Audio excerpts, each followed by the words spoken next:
I drove to the lake house, hoping to unwind for the weekend. But the kitchen and living room were torn apart for upgrades. My MOM said, "We're redoing it for your brother and his wife." I pulled out my property deed and phoned my lawyer. The next morning, my whole family got a shocking surprise. My lake house, my sanctuary, my little piece of heaven, it was utterly destroyed. And the people who did it weren't strangers, but my own family, turning my world upside down with a betrayal I never saw coming. I remember pulling into the gravel driveway that Friday afternoon, the sun glinting off the water. 3 uninterrupted days of silence, lake views, no work emails. It was all I dreamed of. I'd been counting down the weeks since I closed that massive Henderson deal, the one that had eaten up 6 months of my life. My job as a commercial real estate broker in Austin is rewarding. Sure, but lately the pressure had been suffocating.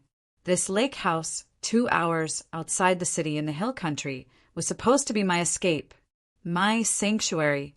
But the moment I opened the front door, a cold dread seized me. Dust filled the air, thick and choking. My beautiful living room, the one I'd carefully furnished with cream sofas and vintage lakeside photographs, it was gone. Completely. In its place, exposed beams, torn drywall, construction equipment scattered everywhere. My sneakers crunched on debris as I stepped forward, my chest tightening with a sickening certainty. The kitchen. Oh God, the kitchen was worse. The custom cabinets I'd saved for 3 years to afford were ripped out, leaving gaping, hollow holes in the walls. My marble countertops, installed just last spring, were shattered into jagged pieces on the floor. And my vintage farmhouse sink, the one I'd driven 4 hours to San Antonio to find, it was just gone. Instead, there was a concrete mixer and stacks of brand new cabinetry, still in boxes. I stood there, frozen, trying to process the absolute devastation. This was my house. I bought it 5 years ago, with my own money, my own down payment, my own mortgage payments every single month. I'd spent countless weekends here, choosing paint colors, refinishing the dock, planting flower beds along the stone path to the water. This was mine. My phone was already in my hand, my fingers shaking, when I heard footsteps on the porch. "Bella, sweetie, you're here early." My mother's bright smile appeared in the doorway, faltering the moment she saw my face. She looked so put together in her white linen pants and coral blouse, silver hair in its neat bun. My father followed behind her, looking uncomfortable in cargo shorts and a fishing vest. What happened to my house? My voice came out as a whisper, barely audible.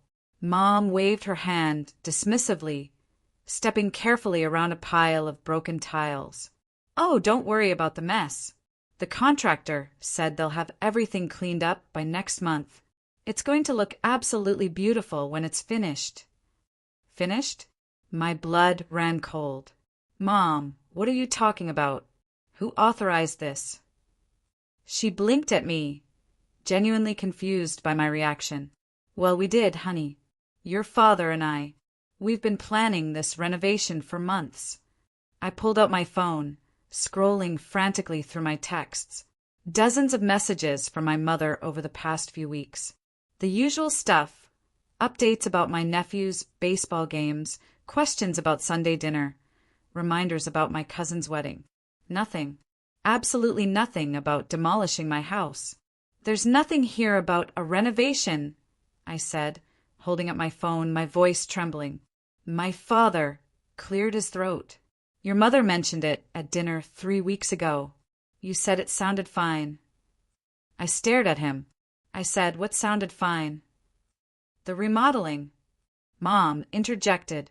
"We told you we wanted to update the kitchen and open up the living room. You were on your phone, but you nodded and said it sounded nice." A hazy memory surfaced. Sunday dinner at their house. I'd been utterly exhausted from a week of brutal negotiations, responding to urgent client emails under the table while my mother talked about something. I had probably nodded, vaguely, without really listening. Oh God, Even if I did say that, which I don't remember, this is my house, I said, my voice rising. You can't just hire contractors and tear it apart without my explicit permission. This is not your property. My mother's expression hardened, something cold flashing in her eyes. Bella, honey, don't be so dramatic. We're doing this for the family. Your brother and Victoria are going to need more space soon. And this house is just sitting here empty most of the time. It makes sense to make it more functional for when they visit. The words hit me like a physical blow. For when Jacob and Victoria visit. For when they move in, Mom corrected gently. We've been talking about this for months, sweetheart. Jacob's marketing firm is expanding, and he wants to open a satellite office out here. The lake house is perfect for them. Plenty of room for an office. And Victoria has always loved the water. Plus, they're trying for a baby. The room spun. Move in? Mom, this is my house. I bought it. I own it. Well, technically we helped with the down payment, my father said quietly. You gave me $15,000 5 years ago as a birthday gift. I shot back. The remaining $75,000 came from my savings, and I've been paying the mortgage by myself ever since. Nobody is giving anything to anyone, Bella, my mother insisted, as if I were the unreasonable one. We're just making it nicer for everyone to use. You're always so busy with work anyway. You barely come out here twice a month. Jacob and Victoria will actually live here. Take care of it properly. Get out, I said, my voice dangerously low. Bella, get out of my house. Now. They left, my mother's protests fading as my father guided her to their car. I stood in the doorway, watching them drive away, dust rising from the gravel behind their tires. The moment they disappeared, I pulled out my phone and called the only person I knew would understand. Bella? I thought you were at the lake house this weekend. No cell service, no contact, remember. Jessica's voice, my best friend, came through, clear and concerned. Jess, I need help, my voice cracked. They destroyed it. They destroyed my house. 20 minutes later, I'd explained everything. Jessica listened, silent, until I finished. Then there was a long pause. So, your parents hired contractors to demolish your kitchen and living room without your permission, because they're planning to give your house to your brother. And apparently it's been discussed for months, and you somehow missed all of it. Her voice was laced with disbelief and a building fury. Bella, that is not legal. They cannot just take over your property like this. I wiped my eyes. I know. I just can't believe they actually did it. Jessica made a disgusted sound. Your family has always treated Jacob like the golden child, but this is beyond anything I've heard before. What are you going to do? I looked around at the destruction, at years of work and savings demolished in the name of my brother's convenience. Something hard and cold settled in my chest. I'm going to call my attorney, I said, my voice firm, and then I'm going to make sure this never happens again. After I hung up, I walked through the house slowly, meticulously documenting everything with my phone camera. The destroyed kitchen, the demolished living room, the construction equipment left scattered everywhere. I photographed the boxes of new cabinets, clearly more expensive than what I'd installed, and the high-end appliances still wrapped in plastic. I drove into town, checking into the only hotel near the lake, a small bed and breakfast run by an elderly couple who knew me from my frequent visits. I thought you had the whole weekend at your place, the owner said, looking surprised. Change of plans, I mumbled, family issues. That night, lying in an unfamiliar bed, I pulled out my laptop. I opened the file where I kept all my property documents. The deed was there, clear and unambiguous. The house was in my name, only my name. My parents had no legal claim to it. I drafted an email to my attorney, Gregory, explaining the situation and asking for an emergency consultation. Then I opened my banking app, reviewing my mortgage statements, property tax payments, insurance records. Everything was in order. Everything was in my name. Saturday morning, I drove back to the house early. The The place looked even worse in the bright daylight. I walked through each room, making notes on my phone about every single thing that had been damaged or removed. The custom light fixtures I'd bought from a craftsman in Fredericksburg were gone. The hardwood floors I'd refinished were scratched and gouged. Even the built-in bookshelves and what used to be my reading nook had been ripped out. I was photographing the damage when I heard a car pull up outside. Through the window, I saw Jacob's silver sedan. My brother stepped out, followed by his wife, Victoria.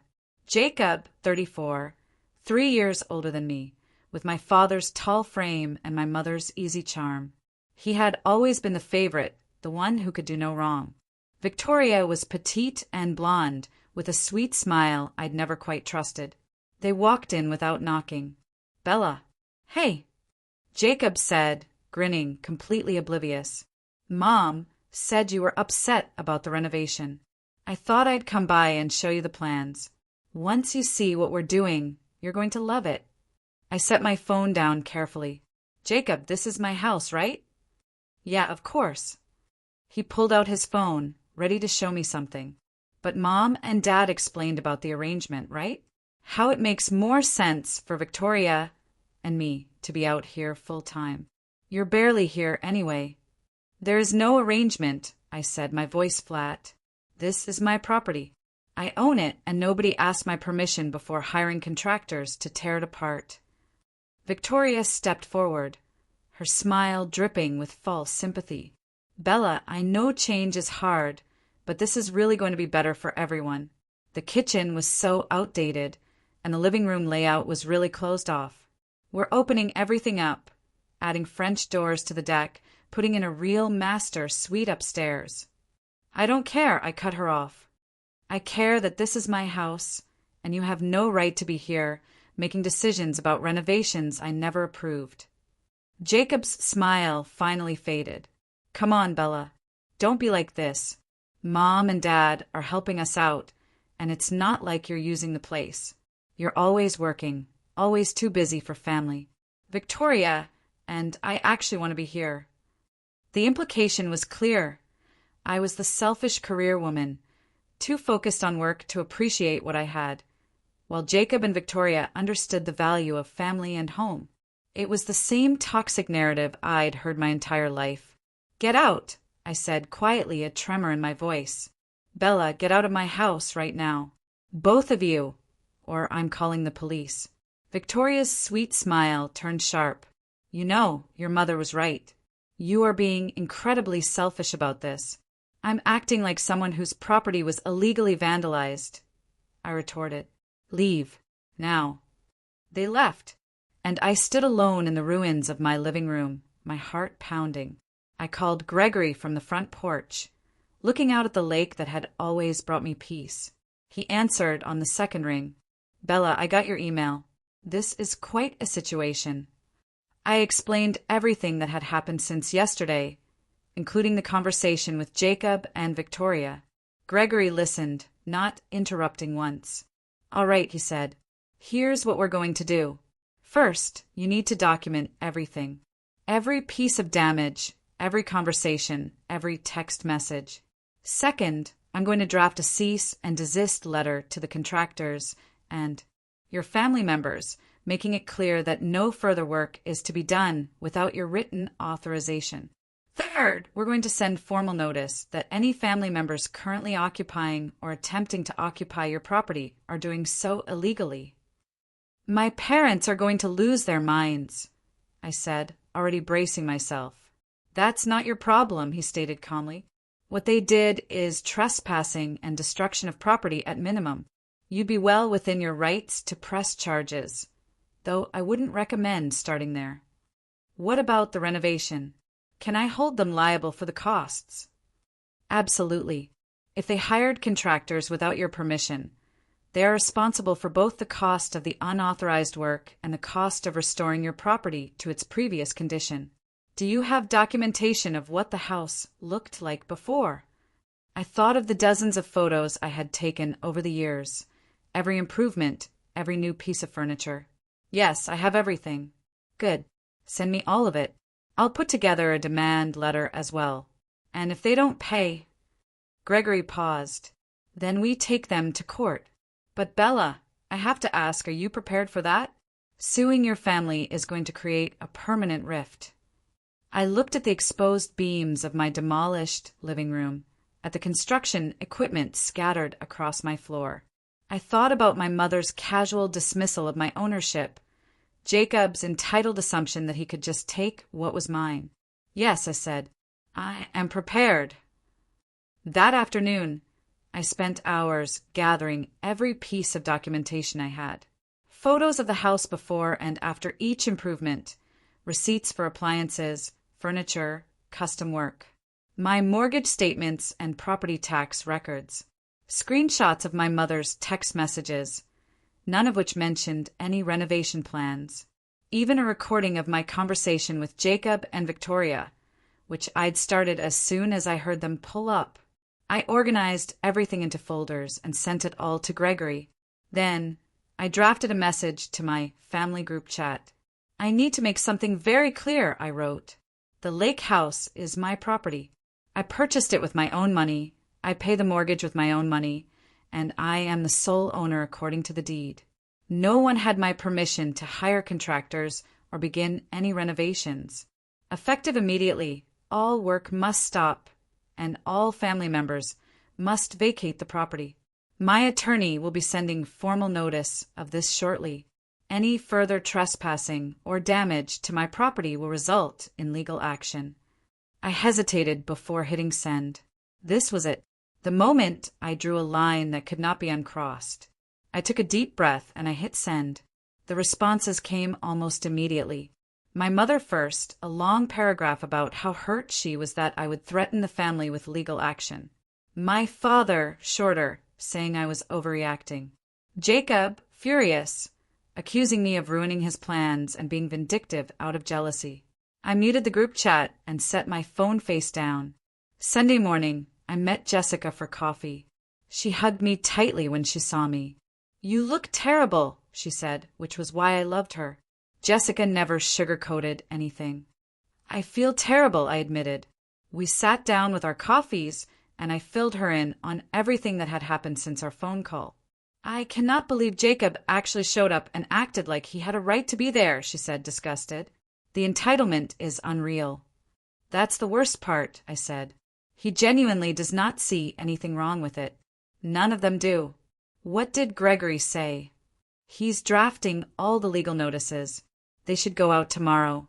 He thinks once my parents see official legal documents, they'll back down. Jessica frowned. Do you think they will? I stirred my coffee. I don't know. The family I thought I knew would never have done this in the first place. My phone buzzed.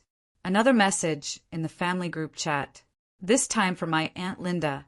I cannot believe you would treat your parents this way after everything they have done for you. I showed it to Jessica, who rolled her eyes. Let me guess. She has no idea what actually happened. She just heard your mom's version.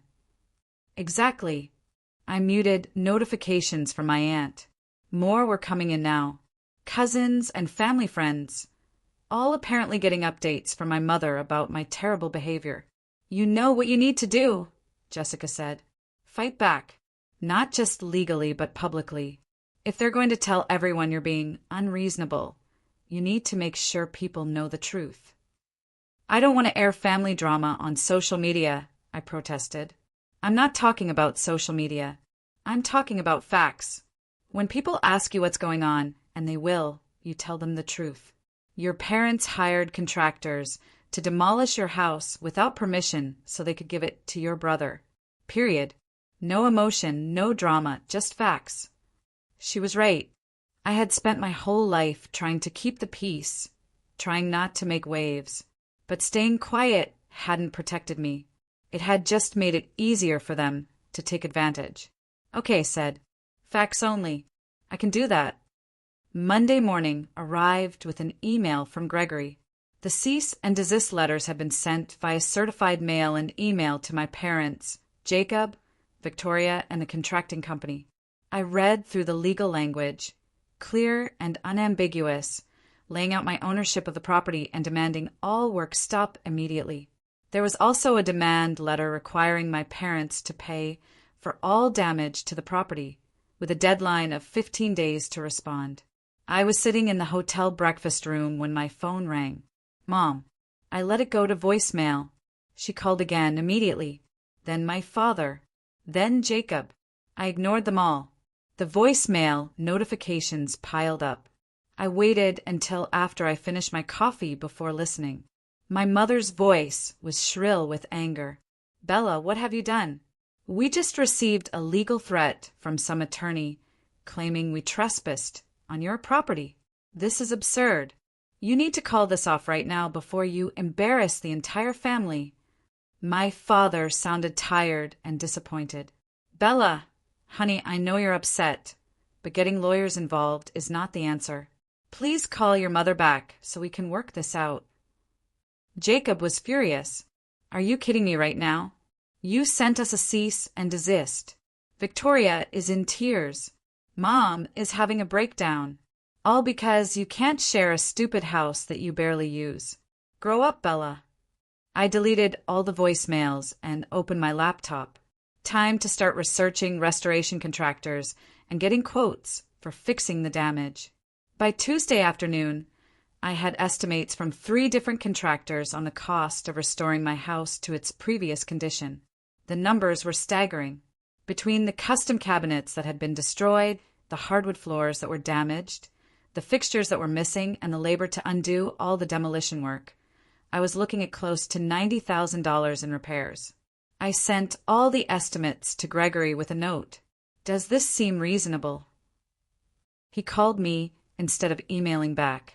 The estimates are consistent with the scope of damage you documented. The problem is that demolition is always faster and cheaper than restoration. They tore out your kitchen in a day. It's going to take weeks to rebuild it properly. And since you had custom work before, you're going to pay custom prices to replace it. $90,000, I said, still processing the number. Yes, and that's actually on the conservative end. If you wanted to upgrade to the level of finishes they were planning to install for your brother, it would be significantly more. I don't want what they were planning. I want what I had. Understood. I will include these estimates in our demand to your parents. Speaking of which, we received a response from their attorney this morning. My stomach dropped. They hired a lawyer. They did. A friend of your father's, apparently. The response is not strong.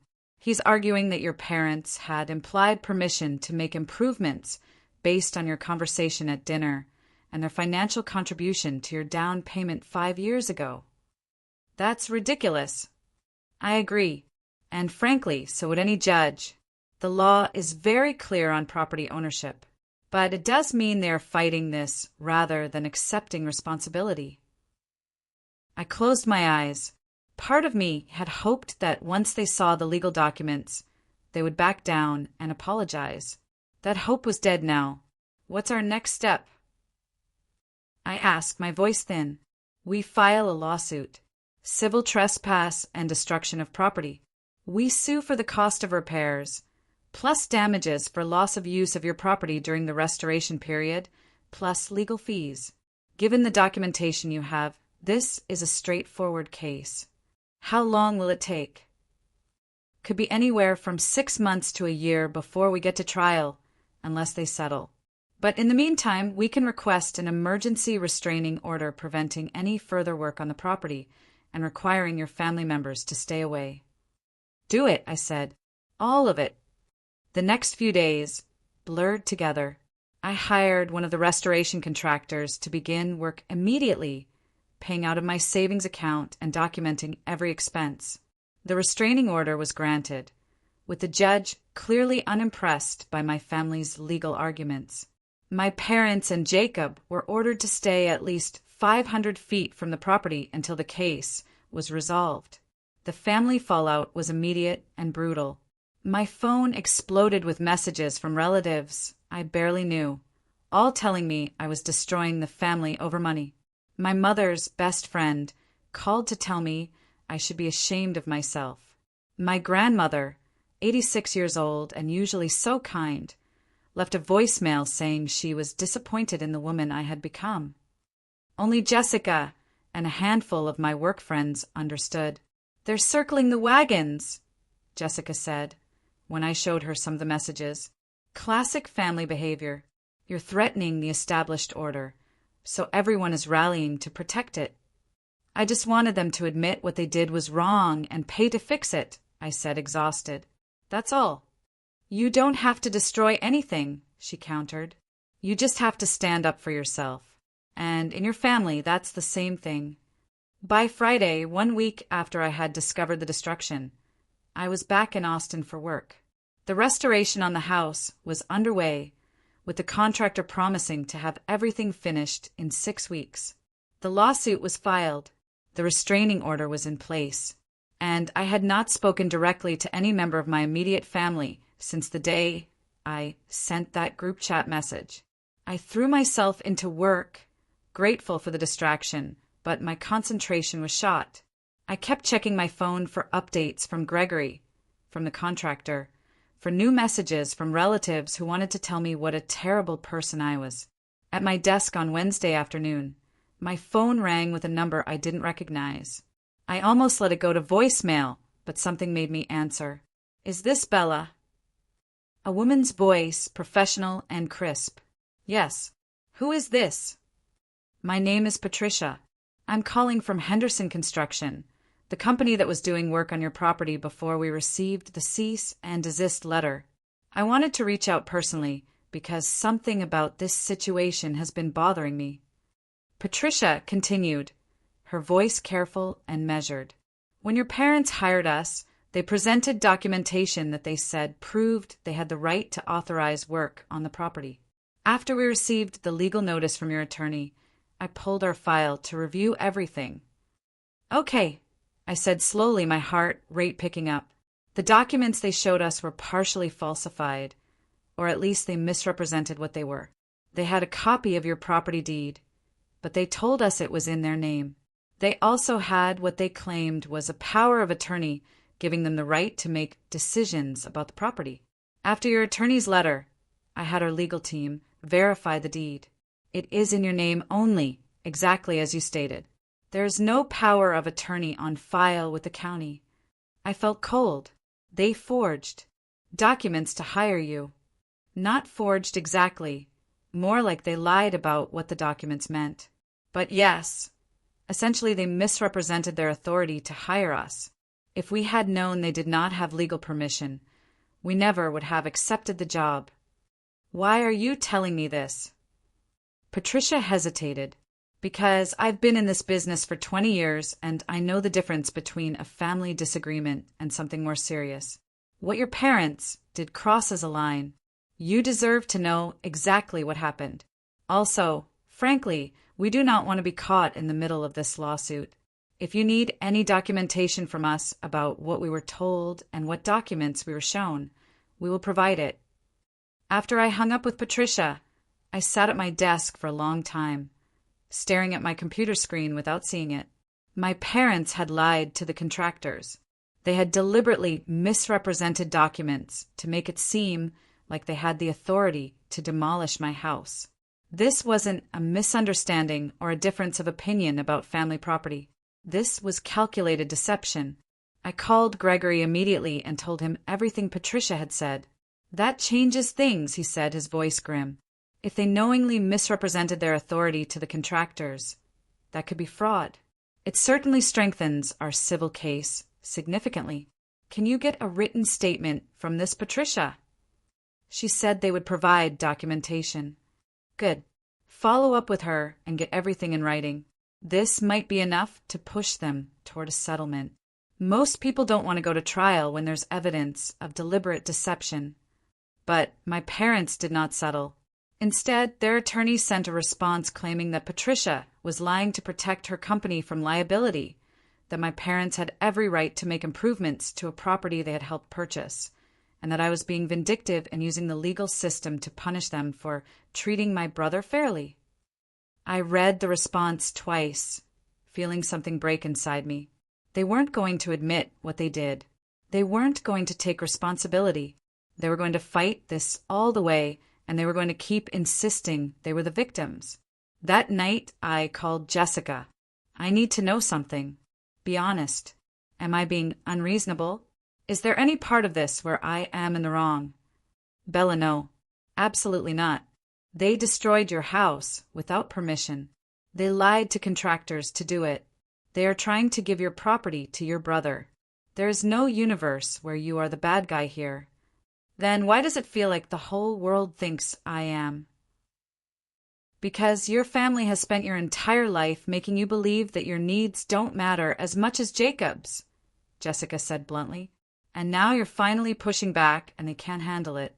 So they're mobilizing everyone they know to make you feel guilty and back down. It's manipulation, Bella. Classic manipulation. I knew she was right, but knowing it didn't make it hurt less. The lawsuit moved forward slowly, grinding through discovery and depositions.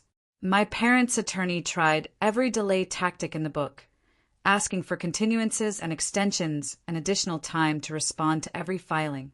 Gregory said it was standard practice for someone trying to drag things out, but it was exhausting. 3 months after I first discovered the destruction, I was deposed by my parents' attorney in a conference room in Austin. He was exactly what I expected. Middle-aged, overly confident, wearing an expensive suit and a patronizing smile. Bella, he started, can you explain to me why you believe your parents, who contributed $15,000 to your down payment and whom you love very much, would deliberately destroy your property? I do not believe they thought of it as destruction, I said carefully, exactly as Gregory had coached me. I believe they thought they had the right to make these decisions because they have never respected my ownership of the property. But intention does not change the fact that they hired contractors to demolish my kitchen and living room without my permission. But you did give permission, did you not? At dinner, when your mother mentioned the renovations. No, my mother mentioned something about updating at some point. I was not paying full attention, and I may have made a non-committal sound. That is not the same as giving permission for the level of work that was done. So you admit you were OT paying attention to your own mother. Gregory put a hand on my arm. That is not a question. Please move on. The deposition went on for 3 hours. They asked about my relationship with my parents, with Jacob, about how often I used the house, about my finances, about whether I was jealous of my brother's marriage. They tried every angle to paint me as an unreasonable, difficult person who was making trouble over nothing. I answered every question calmly and factually, exactly as we had practiced. When it was over, Gregory told me I had done well, but I felt hollowed out and exhausted. They're going to settle, he said as we packed up. That deposition did not go the way they hoped. Your testimony was clear and consistent, and there's nothing they can use against you. Plus, we have the contractor testimony. They know they're going to lose at trial. When? I asked, my voice raspy. Could be weeks, could be a couple of months, but it's coming. I drove back to the lake house that evening. The restoration was nearly complete. The contractor had worked steadily for the past 3 months. The kitchen looked almost exactly as it had before. The living room was finished, the hardwood refinished, new drywall painted, furniture replaced. It looked like my house again, but it didn't feel the same. For months after the initial incident, I received a call from Gregory on a Tuesday morning. They're offering to settle. For how much? Full cost of restoration, plus your legal fees.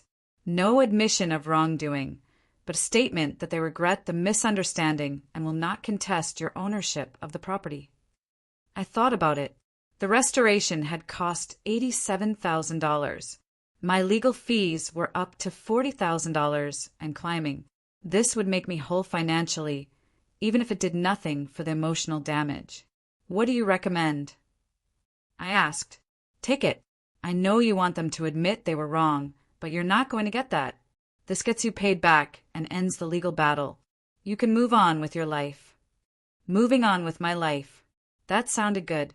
Except I knew my family would tell everyone they had done nothing wrong, that they settled just to end my vindictive lawsuit, that they were the bigger people for not dragging this through the courts. The narrative would still paint me as the problem. "Give me 24 hours to think about it," I said. That night, I sat on the deck of my lake house, looking out at the water under the moonlight. The house was mine again, fully restored, legally protected. The lawsuit would end. I would get my money back. Everything would go back to normal.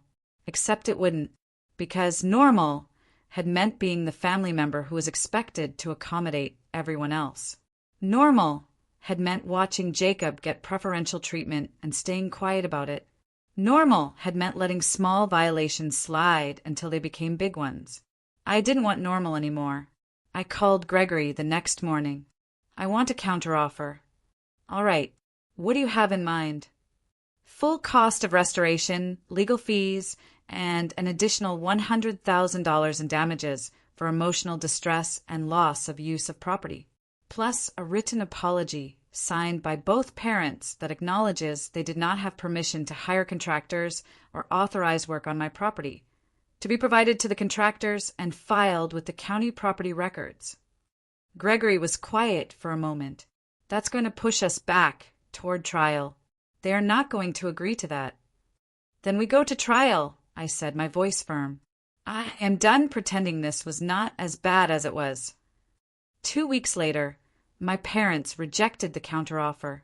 Their attorney called it outrageous and vindictive and said they'd rather take their chances with a jury than give in to my extortion. Gregory scheduled the trial for 8 weeks out. I spent those weeks preparing for more depositions, this time of my parents and Jacob. I wasn't present for those, but Gregory told me they did not go well for them. My mother got emotional and defensive. My father contradicted himself several times about what documents they had shown the contractors. Jacob admitted under oath that he had been planning to move into the house permanently and that our parents had promised it to him. "That last part is actually helpful," Gregory said. "It establishes that this was not just about improvements. They were actively trying to transfer the property to your brother without your knowledge or consent." The trial took 3 days. My parents' attorney tried to paint me as an ungrateful daughter who was estranged from her loving family over a simple misunderstanding. He showed photos of family holidays, of me and Jacob as kids, of my parents at my college graduation. He called relatives to testify about what a close family we used to be. But when Gregory cross-examined those same relatives, none of them could explain how being a close family justified demolishing someone's house without permission. None of them could defend the forged power of attorney or the lies told to contractors. I testified on the second day. Gregory walked me through everything: buying the house, the improvements I had made, the years of mortgage payments and care, the discovery of the destruction, the conversations with my family. I kept my voice steady and factual, even when my parents' attorney tried to provoke me. "I am happy for my brother's successes," I said calmly when asked about Jacob. "But his success does not entitle him to my property." The contractor, Patricia, testified on the third day. She brought documentation of everything my parents had told her company, including notes from the initial consultation where my mother had claimed she and my father were the property owners and were doing renovations before transferring it to their son. The falsified power of attorney was entered into evidence, with an expert witness testifying that it had never been properly executed or filed. By the end of the third day, I could see my parents' attorney knew he was losing. His closing argument focused almost entirely on the emotional aspects, about family bonds and forgiveness, and how tragic it was that I was willing to destroy my relationship with my parents over money. Gregory's closing was shorter and more direct. "This case is not about family dynamics or emotional disputes. It is about property rights and the rule of law. The defendants do not own this property. They did not have permission to hire contractors or authorize work on this property. They deliberately misrepresented their authority to those contractors. They caused $87,000 in damage. The law is clear. They are liable for that damage, and the plaintiff is entitled to compensation. The jury deliberated for 4 hours. When they came back, the verdict was in my favor on every count. The judge, he awarded me the full cost of restoration, all legal fees, and $75,000 in additional damages.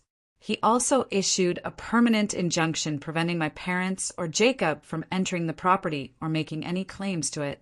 And he ordered my parents to sign a document acknowledging they had acted without authorization, to be filed with the county. I sat in the courtroom and watched my mother cry. My father stared at the table, his face gray and defeated. Jacob looked furious, whispering angrily to Victoria. Their attorney gathered his papers quickly, clearly eager to be done. Gregory leaned over. You won completely, but I didn't feel victorious. I felt tired and sad and relieved all at once. Outside the courthouse, my parents and Jacob left through a side exit, avoiding me entirely. I stood on the front steps with Gregory and Jessica, who had taken the day off work to be there for me. What now? Jessica asked. Now I try to figure out what my life looks like without the drama, I said, a faint smile touching my lips. That weekend I drove to the lake house. It was mid-October, the weather perfect, the trees just starting to turn color. I walked through every room slowly, running my hands over the restored cabinets, the refinished floors, the new furniture that was close enough to what I had before. It was mine, completely and legally mine, with court documents to prove it. No one could take it from me now. I made dinner in my restored kitchen, pasta with vegetables from the farmer's market in town. I ate on the deck, watching the sun set over the water, and felt the tension I had been carrying for 6 months start to ease. My phone buzzed. A message from Jessica.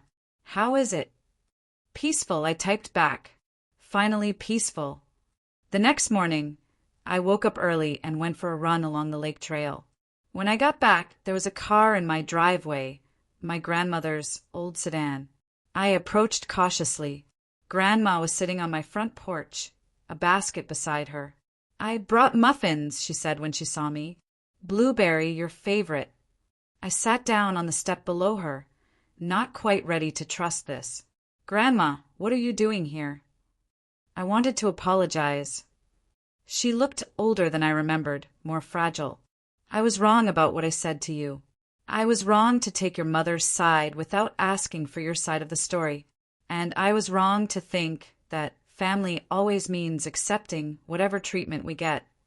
Mom told you her version, I said. She did. And I believed her because I wanted to believe that my daughter would not do something so hurtful to her own child. But then I heard about the trial, about what actually happened, about the lies and the documents and all of it. And I realized your mother was wrong. Your father was wrong. And I was wrong for judging you. Tears pricked my eyes. Thank you for saying that. I know it doesn't fix things, and I know you might not want a relationship with me anymore after the things I said. But I wanted you to know that I see the truth now, and I am proud of you for standing up for yourself. We sat together in silence for a while, eating muffins and watching the lake. It wasn't forgiveness, not yet, but it was a start. Your mother is not doing well, Grandma said eventually. The judgment hit them hard financially, and Jacob is furious with both of them. Apparently, he took out a loan based on their promise that he would have this house, and now he's stuck with debt and no property to show for it. I thought about that. My parents hadn't just tried to steal my house. They had made promises to Jacob they couldn't keep, setting him up for his own disappointment and debt. That's unfortunate, I said carefully, but it is not my responsibility to fix. No, Grandma agreed. It is not. They made their choices. Now they have to live with the consequences. 3 months after the trial, I received a certified letter from my parents' attorney. They were declaring bankruptcy. The judgment against them, combined with their legal fees and the debt they had taken on for the renovation they had planned, had destroyed their finances. Their house was going into foreclosure. They were moving into a rental apartment. I called Gregory immediately. Can they do this? They can declare bankruptcy, yes. Whether the debt gets discharged depends on how the court views the circumstances. Given that the debt arose from intentional wrongdoing rather than normal business circumstances, we have grounds to argue it should not be discharged. But it's going to be another legal fight. I sat with that information. Another legal fight. More attorneys, more court dates, more stress. And even if I won, my parents had no money. What do you want to do? Gregory asked. I don't know, I admitted. Part of me wants to fight it, but another part is just exhausted. Take some time to think about it. We have 60 days to respond. 6 weeks after the bankruptcy filing, I got a phone call that changed everything. Bella, this is Patricia from Henderson Construction. Do you have a minute to talk? Of course, I said, surprised. I wanted to give you a heads up about something. Your brother, Jacob, contacted us last week, asking for copies of all our files related to your property. He said he was considering filing his own lawsuit against your parents for promising him property they did not have the right to give away. I sat down. Jacob is suing Mom and Dad. That's what it sounds like. He's claiming they defrauded him by making promises about your house, causing him to take out loans and make plans based on those promises. He wanted our documentation to support his case. After I hung up, I sat in stunned silence. Jacob was suing our parents. The golden child was turning on them, angry that their schemes had left him in debt. Whatever fantasy they had built, where the family rallied around them, had completely collapsed. I called my grandmother, who confirmed it. He filed papers last week. Your mother called me in hysterics. She cannot understand how her own son could do this to her. I pointed out that she couldn't understand how her own daughter could sue her either. But apparently that's different, Grandma said. Is it though? I asked. No, Bella, it's not different at all. Jacob's lawsuit alleged fraud, breach of promise, and financial harm. He was seeking damages for the loan payments he had made in expectation of living in my lake house, for the costs of his canceled plans, and for emotional distress. Unlike my straightforward property damage case, his was messy and complicated. I watched from a distance as my family tore itself apart. My parents' bankruptcy was delayed while they dealt with Jacob's lawsuit. Family members who had called me vindictive were now split, some supporting Jacob, others appalled that he would sue his own parents. My mother tried to call me twice. I didn't answer. She left voicemails asking me to talk to Jacob, to tell him to drop the lawsuit, to help fix this mess, as if I owed her anything. I deleted the voicemails without responding. In April, 9 months after I discovered the destruction of my house, I stood in my Austin office and looked out at the city skyline. My boss had just offered me a promotion to senior broker with a significant raise and my own team. You have been one of our best performers, she said, even while dealing with personal issues that would have derailed most people. That is the kind of resilience we value. I accepted the promotion, and that night, Jessica took me out to celebrate. We went to a nice steakhouse downtown, ordered expensive wine. You did it, Jessica said, raising her glass. You fought for yourself. You won, and you are thriving. That is the best revenge of all. Is it revenge if I'm just living my life? I asked. Absolutely. The best revenge is success and happiness while the people who wronged you implode. You have both. I thought about my parents and their rental apartment, facing bankruptcy and a lawsuit from their own son. I thought about Jacob, deep in debt and legal trouble, his golden child status tarnished. I thought about the extended family members who had called me selfish, now watching the consequences unfold. And I thought about myself, in my restored lake house on weekends, in my Austin apartment during the week, with a new promotion and a life I had built entirely on my own terms. Yeah, I said, I guess it is. The bankruptcy proceedings dragged on through spring. The judge scheduled a hearing for late July. I didn't want to go, but Gregory insisted I needed to be there. My parents sat on the other side of the courtroom with their bankruptcy attorney, looking older and more worn. My mother's hair had gone almost completely white. My father had lost weight, his suit hanging loose. Jacob was there, too, with his own attorney, objecting to the bankruptcy discharge because it would impact his ability to collect on his own judgment. He didn't look at me. The hearing lasted 2 hours. My parents' attorney painted a picture of 2 elderly people who had made a mistake and were now being punished beyond reason. He argued that forcing them to pay would leave them destitute. Gregory countered that they had deliberately defrauded contractors and attempted to steal property, and that allowing them to discharge the debt would send a message that such behavior had no consequences. When it was over, the judge took the matter under advisement, saying he would issue a ruling within 30 days. I left the courthouse and drove straight to the lake house, needing peace. I sat on my deck with a cold drink and tried not to think about my parents' defeated faces. My phone buzzed. A text from a number I didn't recognize. "This is Victoria. Can we talk?" I stared at the message before responding. "About what?" "About everything, please. I know you have no reason to trust me, but I would like to explain some things. Can I buy you coffee?" Against my better judgment, I agreed to meet her the following weekend at a coffee shop halfway between Austin and where she and Jacob were living. She looked different when I walked in. Thinner, more tired, her usual polished appearance slightly frayed. We got our coffees and sat at a corner table. "Thank you for meeting me," Victoria said. "I wasn't sure you would." "I'm not sure why I did," I admitted. "What do you want, Victoria?" She wrapped her hands around her coffee cup. "I want to apologize, and I want to explain what was happening behind the scenes. Things you didn't know about." "Okay," I said wearily. "Your mother came to us about 2 years ago with the idea of the lake house. She said you barely used it, that it would be perfect for Jacob's satellite office plan. We were hesitant at first, but she was so persuasive. She made it sound like you had basically agreed." "I never agreed to anything." "I know that now.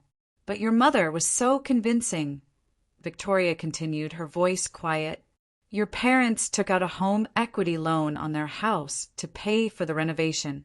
They told us it was an investment, that they were making the house nicer before transferring it to Jacob. They promised that once the work was done, you would sign the property over because it was the right thing to do for family." "That was never going to happen," I said, a bitter taste in my mouth. "I know, and I think deep down Jacob knew it, too.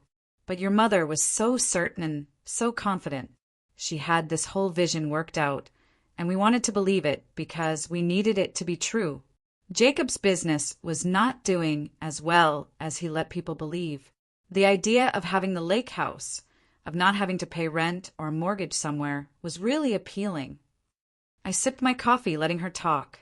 "When you refused to go along with it, when you sent that cease and desist letter, your mother told us you were being vindictive and jealous. She said you had always been difficult about Jacob's success. We believed her. I believed her, and I said terrible things to you because I thought you were being selfish." "You called me a spoiled child," I said quietly. "I know. I am so sorry. I was wrong about all of it. Your mother manipulated us, and we let her because it served our interests. But you were right. It was your house. You had every right to protect it. Why are you telling me this now?" I asked. Victoria looked down at her coffee. "Because I'm divorcing Jacob, and because I think you deserve to know the truth about what was happening, even if it doesn't change anything." I sat back, stunned. "You're divorcing him?" The stress of all this, the lawsuits, the debt, it destroyed us. But more than that, I realized that Jacob is exactly like your mother. He feels entitled to things that are not his. He blames other people when his plans don't work out. And I don't want to spend my life with someone like that. We sat in silence for a while. The coffee shop was busy around us, people coming and going. "I don't forgive you," I said eventually. "Not yet. Maybe not ever. But I appreciate you telling me this." Victoria nodded. "That's fair. I just wanted you to know that not everything was as it seemed. Your mother orchestrated a lot of this. And while Jacob and I were willing participants, we were also being manipulated." After she left, I sat alone in the coffee shop for a long time, processing everything. My parents had taken out a home equity loan to fund the renovation. They had promised the house to Jacob as if it were theirs to give. They had built an entire fantasy and convinced themselves it would work out. And when I refused to play along, the whole thing collapsed. The bankruptcy judge issued his ruling in August. He allowed my parents to discharge most of their debts, but he specifically excluded the judgment I held against them. His written opinion stated that debts arising from intentional wrongdoing and fraud could not be discharged. It meant they still owed me the full amount of the judgment. They would be making payments to me for years. Gregory called to tell me the news. This is a significant win. The judge saw through their attempt to escape responsibility. They'll never actually pay it, though, I said. They're living on fixed income. Probably not, Gregory admitted. But that's not really the point anymore, is it? He was right. The money didn't matter as much as I thought it would. What mattered was that I had stood up for myself and won. Jacob's lawsuit against our parents settled out of court in September. The terms were confidential, but my grandmother told me that our parents agreed to sign over the title to their car and make small monthly payments. It was a fraction of what he had asked for. The family is completely fractured now, Grandma said. Your parents are not speaking to either of their children. Jacob and Victoria's divorce is ugly. Half the extended family has taken sides or stopped attending events. Thanksgiving is going to be awkward. I'm not going to be there anyway, I said. I know, but I wanted you to hear it from me. Your mother keeps saying that you destroyed the family with your selfishness. But those of us who are paying attention know that is not true. She destroyed the family by trying to steal from you. In October, a year after the initial discovery, I threw a party at the lake house. Not a family gathering, a party for my friends, my colleagues, the people who had supported me. Jessica helped me plan it, and we invited 30 people for an autumn afternoon. People swam in the lake, even though the water was getting cold. We grilled food. Someone brought a guitar and played folk songs as the sun set. I stood on my deck looking out at the people who had chosen to be in my life and felt profoundly grateful. This is nice, Jessica said, coming to stand beside me. You look happy. I am happy, I realized truly for the first time in a year. I'm actually happy. Good. You deserve it. My parents never recovered financially or emotionally from the double blow of my lawsuit and Jacob's. Their bankruptcy left them with ruined credit and limited options. My mother, who had once been the social center of the family, found herself isolated as more relatives learned the truth about what she had done. Sunday dinner stopped. Holiday gatherings became awkward, sparsely attended affairs. My father's apology letters to various family members had circulated, cementing their role as the villains rather than mine. Jacob's business struggled under the weight of his debt, and his reputation took a hit when word spread about him suing his own parents. His divorce from Victoria was finalized with her getting most of their shared assets, leaving him in a small apartment, working twice as hard for half the success he once enjoyed. The golden child had tarnished, and no amount of defending could polish that away. I stood on my dock one evening in November, looking at my house, my property, my sanctuary that I had defended and won back. I felt something settle deep in my chest. The anger was gone, the hurt was fading. What remained was a quiet certainty that I had done the right thing, even when it was hard, even when it cost me relationships I had once valued. I had learned that protecting yourself is not selfish, that standing up for your rights is not vindictive, and that sometimes the people who are supposed to love you are the ones who will hurt you most if you let them. Looking back on everything, on the discovery and the fights and the lawsuits and the long, painful year of reclaiming what was mine, I realized this was never really about a house at all. It was about refusing to disappear, refusing to be convenient, refusing to sacrifice myself for people who saw me only as an obstacle to what they wanted. And in that refusal, in that fight, I had found myself again. So, tell me, have you ever had to draw a hard line with family to protect what's yours? What would you have done in my place? I'd really love to hear your thoughts in the comments below. Thanks for watching. Take care.